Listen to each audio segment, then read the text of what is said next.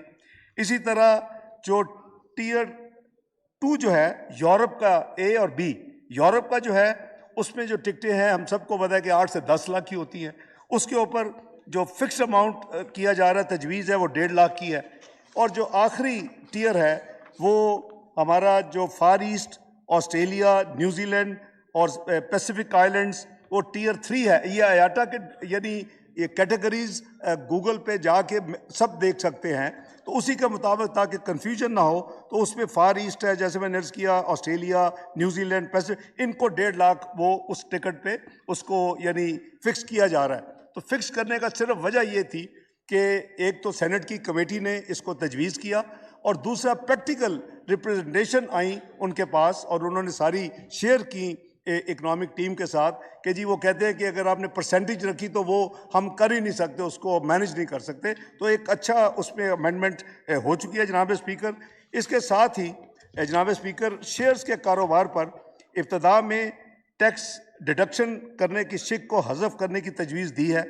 इस तजवीज़ से इसलिए इत्तफाक नहीं किया जा सकता कि शेयर्स के कारोबार से हासिल होने वाली आमदनी पर बाज़ औक़ात टैक्स अदा नहीं किया जाता, इसलिए इब्तदा में टैक्स मिन्हा कर लेने के बाद कौमी ख़जाने को नुकसान से बचाया जा सकता है।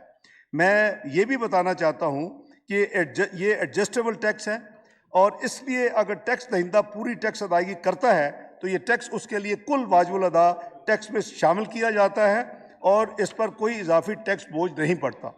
ज़िमनी मालियाती बिल के ज़रिए हुकूमत ने स्टॉक एक्सचेंज के बाहर शेयर्स की फ़रोख्त पर एडवांस विद होल्डिंग टैक्स 10% की शरह पर आयद करने की तजवीज़ दी है। कानून में कुछ टेक्निकल तरमीम की जा रही हैं ताकि इसका इतलाक सिर्फ़ और सिर्फ उन शेयर्स की खरीदो फरोख्त पर हो जो स्टॉक एक्सचेंज पर ट्रेड नहीं होते, यानी जो नहीं होते उनके ऊपर इतलाक होगा। एक और जो तजवीज़ जो अमेंडमेंट्स और जो 3 की जा रही हैं मेन, उस पर एक सिगरेट के ऊपर FED के हवाले से भी मैं अर्ज़ करना चाहता हूँ कि ज़िमनी मालियाती बिल यानी सप्लीमेंट्री फाइनेंस बिल जो 15 फरवरी को पेश हुआ था, उसके ज़रिए हुकूमत ने सिगरेट पर ड्यूटी बढ़ाने की तजवीज़ दी थी। लिहाजा टैक्स अवॉइडेंस को रोकने के लिए कानून में एक शिक का इजाफा किया जा रहा है। इसकी तजवीज़ यह है कि हर सिगरेट ब्रांड अपनी उसी कैटेगरी के मुताबिक ड्यूटी की अदायगी करेगा जो finance bill supplementary finance bill amendment 2023 जो पेश किया गया है उससे कबल उसकी जो मुतय्यन थी। जनाब स्पीकर, मैं इसके साथ ये अर्ज़ करूँगा कि दिल की गहराइयों से मैं मशकूर हूँ, दोनों हाउसेस ने अपनी इनपुट दी है। इसमें बहुत उम्दा तजावीज़ हैं जो कि मैं समझता हूँ कि जो एक्सरसाइज करीबन शुरू हो चुकी है अगले फाइनेंस बिल के लिए, वो लॉन्ग टर्म एक्सरसाइज नहीं है, वो मीडियम टर्म एक्सरसाइज है। वो मई के एंड या जून में जो जब अल्लाह को मंजूर हुआ बिल यहाँ पेश होगा, फाइनेंस बिल जो है रेगुलर फिस्कल ईयर 2023-24 के लिए, तो उसमें उनको हम मद्देनज़र रखेंगे। जितनी अच्छी तजावीज़ आई हैं, क्योंकि ये हमें माइंड में रखना है कि ये जो सप्लीमेंट्री बिल आने की वजह क्या है, और वजह जो है वो सबको मालूम है कि हमें एक पावर सेक्टर की वजह से एक जो गैप था उसको अब जो नेगोशिएट किया गया, वो हम मजबूर थे कि हमें कम से कम 170 अरब के टैक्सेस लगाने पड़े, और वो भी हमने कोशिश की कि उसमें कोई किसी किस्म की जो कॉमन डेली ख़ासकर फूड एशिया हैं उसके ऊपर वो आयत बिल्कुल नहीं होता ना होगा। और मैं समझता हूँ कि ये तमाम जो एफर्ट है दोनों हाउसेस की, अल्लाह ताला करे कि इसके साथ इंशाअल्लाह मुल्क जो है जो माली बहरान में क्वागमायर में फंसा हुआ है, इससे इंशाअल्लाह इससे निकलने का एक सही कदम की तरफ हम कामयाब हों। मुझे यकीन है जनाब स्पीकर कि इस बिल के पास होने से हुकूमत के जो दीगर माशी इक़दामात के नतीजे में हम इंशाअल्लाह मिलकर जो मौजूदा माली मुश्किलात हैं उसमें मुल्क को निकालेंगे और पाकिस्तान जल्द तरक्की और खुशहाली की राह पर दोबारा गामजन होगा। बात सिर्फ ये है जनाब स्पीकर, मैं at the cost of repetition अर्ज़ करूँगा कि हमें सबको अपना इंट्रोस्पेक्शन करना चाहिए, मुहासबा करना चाहिए, सोचना चाहिए। आज वही मुल्क जो जिसके तमाम इंडिकेटर जो थे वो पॉजिटिव थे, जिसकी फूड इन्फ्लेशन 2% थी, जिसकी जनरल इन्फ्लेशन 4.6% पे थी, जिसका जीडीपी ग्रोथ 6% से बढ़ चुका था, जिसकी स्टॉक चेंज खित्ते की सबसे बेहतरीन स्टॉक चेंज बन चुकी थी, जिसकी स्टॉक चेंज दुनिया की 5वीं बेहतरीन डिक्लेयर हो चुकी थी, जिसका जीडीपी में 100 करीबन $16 बिलियन का इजाफा हो चुका था, वो क्यों वो मुल्क जो है आज थोड़ी थोड़ी इमदाद के लिए वो परेशान है? उसकी वजह ये है sum total of the flawed, incompetent, miss governance, और उसका नतीजे में जो इस मुल्क की मईशत जो 24वीं दुनिया की मईशत थी 47वें नंबर पे आई है, ये सब उसका हमारे सामने है। मैं एपॉलिटिकल होकर बात कर रहा हूँ, इसमें कोई सियासत नहीं है। हमें सबको देखना चाहिए कि हमने क्या गलतियाँ की हैं, हम उसको करेक्ट करें, पाकिस्तान को दोबारा उस डगर पे लेके जाएं। हम तो प्रोजेक्टेड थे कि हम दुनिया की G20 में शामिल होने जा रहे हैं। ये तो मैं नहीं कह रहा, ये प्राइस वाटर हाउस कूपर जो है दुनिया का सबसे यानी रिकग्नाइज अदारा, उसने पाकिस्तान को ये कहा था कि G20 में 2017 में, उन्होंने 16-17 में कहा कि ये G20 में शामिल हो रहा है। क्या अच्छा होता कि हम उसको जितनी जल्दी हम उस प्रीमियर क्लब में ज्वाइन करते। हम एक अल्हम्दुलिल्लाह एटमी कुव्वत हैं, हम एक मिसाइली कुव्वत हैं, और अगर हम मुआशी कुव्वत बन के उस G20 में बैठे होते तो आज हमारी ये जो डीलिंग होती वो कुछ मुख्तलिफ होती। बहरहाल it's never too late, we should try hard जनाब स्पीकर, और इंशाअल्लाह मिल के हम इस मुल्क को दोबारा उसी डगर पे, तरक्की के डगर पे चलाएंगे, और इंशाअल्लाह पाकिस्तान तरक्की करेगा। आपका बहुत शुक्रिया। पाकिस्तान जिंदाबाद। Thank you. Now I put the motion to the House